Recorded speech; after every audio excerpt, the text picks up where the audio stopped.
结婚人数再次下降，会不会里冷冷清清？因为年轻人开始算谈恋爱、相亲和结婚这笔账了。大家好，这是强仔啊。3年前我发了这么一期视频，讲的是结婚人数下降了17.5%，年轻人的结婚意愿不强烈。当时大家的讨论呢也是相当热烈啊。现在3年之期已过，年轻人不愿意结婚的情况好像更普遍了。春节刚过的时候啊，民政部发了一个重磅数据，说的是去年结婚登记数是610万对，离婚登记数是260万对，相比2023年，结婚减少了7.4万对，离婚却增加了2.8万对。国家明明在努力控制房价，执行离婚冷静期，限制房本加名字，严管结婚彩礼，延长婚假，狂加结婚和生育补贴，放宽2胎3胎政策，一年办3、4次婚博会，怎么就劝不动年轻人谈恋爱、结婚、生子呢？学基我认为呢，应该是当代年轻人的头脑太清醒了吧。然后我就用 DeepSeek 锐评了一下。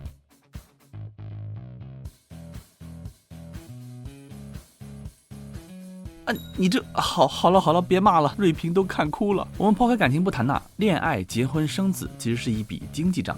现在年轻人不结婚，只能够说明年轻人和国家和社会和亲戚父母算的不是同一笔账。我们从更加刺激、更加务实的相亲这件事里边，或许可以找到这笔经济账到底在哪里吓退了当代年轻人。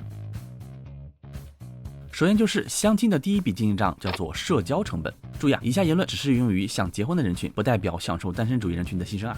一个真相就是一个人待在家里边是娶不到老婆、找不到老公的，得走出单身舒适区去社交。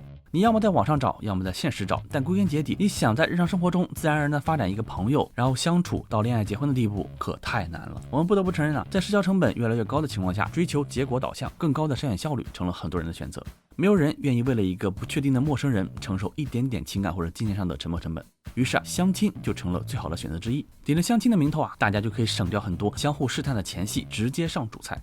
但相亲面临的问题呢，也更加直接，那就是不想将就。大部分人都对另一半有一定的要求，比如说高矮胖瘦学历素质家庭环境工作履历之类的，搞得现在相个亲跟公司 HR 面试筛选员工一样。最致命的是这种筛选机制已经被拿来做成生意了，把大家省掉的情感和时间成本全部都变成了资金成本。像在之前视频呢也提到过，现在找媒人是要付钱的如果不找媒人呢那也是要付钱的。市面上比较知名的交友 APP， 但凡涉及到相亲的业务，都埋了大量的氪金点。每天想要多看几个推荐人，付钱吧，年费600起。想看哪些人对你点了小红心，付钱吧，也是年费600起。想看对方有没有已读付钱吧，还是年费600哦。想看哪些人看过你的相亲帖，付钱吧，年费这个可以单次付费只要98块钱。当然了，生意不只是交友 APP， 还有交友局。相亲交友局可以是和爱好相关的小团体活动，也可以是婚恋机构组织的相亲大会，还可以是简单的饭局上聊天。它和交友 APP 不同，它再次跳过了网聊环节，直接见面聊。但直接见面却成了一种更高成本、更高风险的选择，不仅花钱花时间，甚至还更耗体力。那这就是相亲的第二笔账了，见面成本。像在我这边有一个不愿意透露名字的次元酱瓜朋友去年年底相了个亲，吃饭花了500，送礼花了200，还请对方理了个发花了200，发现时间花了上千块钱，双方都很开心然后女方拒绝了他。这个经历让他意识到了一件事儿，那就是现在相亲吃饭送礼物已经不是几年前的价格了，见个面送个200块钱的礼物只能算是客气一下。他因此还学到了一个词儿，叫做恋爱通胀，一切和恋爱结婚相关的金钱投入都在增加。毕竟微通胀才能让经济发展起来嘛。我们把话题拉回来相亲见面最让人担心的是什么呢？是付出的不对等。具体的呢，强仔就不多说了，容易引发性别对立。但大家经常刷一些相亲视频，应该都能够看到，男女相亲的时候某一方在金钱方面的付出确实要比另外一方要多一些。这可能是社会观念问题导致的，也可能是古往今来的一种传统。这一期视频我们就不深究了。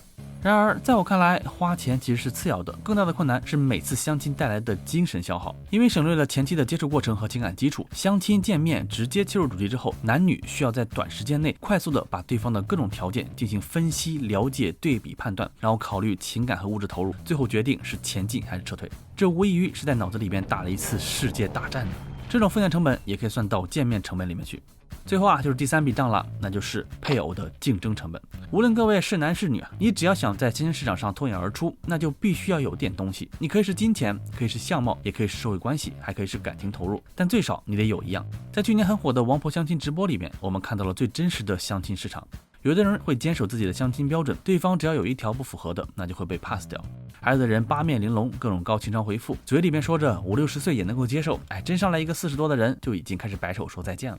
还有些人说着月入5000也能接受，但是上来一个月入6000能上交5000的人，他也没给人家机会于是王婆的相亲舞台经常会上演物质条件大比拼，有车有房，父母双亡，月入几万，定期旅游才能够成为被考虑的目标。都相亲了，劝大家就不要做梦了。当然，因为相亲出圈的不只有王婆，还有一位叫做李雷的博主，大家可以搜一下，他用最不遗余力的方式揭露了相亲的最赤裸的一面。一男一女坐在桌前，看似是在相亲，实际上是在打牌。能上桌的每个人手里都有几张牌，区别就在于有的人牌多，有的人牌少，有的人牌面大，有的人牌面小。打牌这种形容方式听起来过于赤裸，过于艺术化表达了，但多少也能够代表当代人看待相亲的心态。相亲成本越来越高的原因，只是因为大家对于纯粹感性的因素越来越不相信，越来越不看重了，所以只能对客观条件层层加码。这些条件呢，最终成为了感性和理性因素的综合体。所以现在一些相亲的人已经换了一种思路了什么恋爱结婚呢都不重要，相亲呢就是找一个合适的人来实现双方家庭资产的重组，获得纯粹极致不掺杂任何感情的婚姻关系。哇，好冷血的说法呀，但看起来是不是就是目前现状下的最优解呢？错了，因为这个话题说到这里边还只是相亲认识阶段，还没有进入真的谈感情、订婚、结婚、步入婚姻生活、生子、处理家庭关系这些后续环节。说实话，枪仔我也是相亲了很多次的，但每次想到后面这几个人生阶段呢，我还是感到胆怯、害怕和恐慌。然后我就把这篇稿子放到 DeepSeek 里边，让他给我点评，结果他直接给我一个暴论：当代年轻人的婚姻恐惧，实则是身体对制度性剥削的本能反抗。当你说想到后续阶段就害怕的时候，你不是懦弱，而是基因里边残留的生存智慧在报警。那些嘲笑这代人吃不了苦的既得利益者，不过是害怕你们看穿皇帝的新衣。哇，这些点评真的是让人瞬间清醒啊！但人类文明总得延续的吧？或许人会随着年龄增长而发生改变。他的暴论之后呢，还有另外一句话我还挺喜欢的，说的是真正的勇气是在成长中遇见更好的自己。婚姻可以迟到，但自我不可辜负。对于相亲和结婚，各位你们又是什么样的态度呢？欢迎在评论弹幕区里面一起交流讨论哦。好了，这就是在相亲和单身之间挣扎的血迹我们下期片再见，咕咕。